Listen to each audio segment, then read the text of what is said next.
নদী নদী। মা, আমি সারা জীবন অনেক স্যাক্রিফাইস করেছি। আমার থেকে বারবার অনেকে সব কেড়ে নিতে চেয়েছে, আর আমি বোকার মতন অকাতরে সব বিলিয়ে দিয়েছি।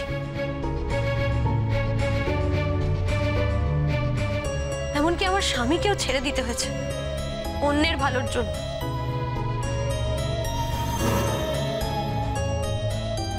আমি ছেড়ে দিয়েছি মা, অধিকার বোধ থেকে কিন্তু তাকে আটকে রাখিনি। কিন্তু এই জায়গায় আমি কোনো কম্প্রোমাইজ করব না। এটা আমার জায়গা। আজ থেকে গানই হবে আমার বাকি জীবনের সঙ্গী।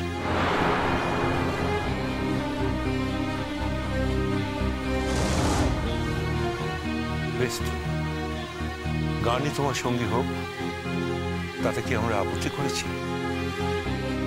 শুধু একটা জিনিস বলছি, সারা জীবন তুমি গান গেও, সারা জীবন সমস্ত প্রতিযোগিতায় তুমি নাম দিও।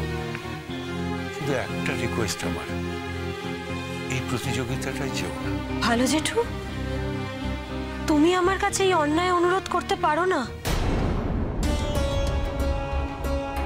তোমার জায়গাটা আমার জীবনে অনেক অনেক বড়, শ্রদ্ধার। তোমাকে সেই জায়গায় ছোট হতে দেখলে আমার খারাপ লাগে, কষ্ট হয়।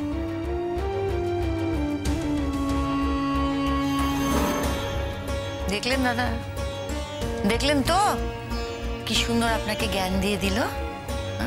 আমি কোনো জ্ঞান দিইনি মা। ভালো জেঠুকে জ্ঞান দেওয়ার স্পর্ধা আমার নেই, আর সেই স্পর্ধা কোনোদিন আমার হবেও না।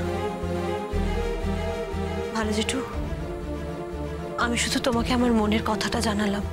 আচ্ছা আচ্ছা, এবার মোদ্দা কথাটা বলো, মোদ্দা কথাটা বলো। তুমি গান গাইতে যাবে না যাবে না? একবার একটা কথা বললে তুমি বোধহয় বুঝতে পারো না পিসিমণি, তাই না? আমি তো তোমাকে বললাম আমি গান গাইতে যাব, এবং এই প্রতিযোগিতায় আমি জীবনের বেস্ট গানটা গাইবার চেষ্টা করব।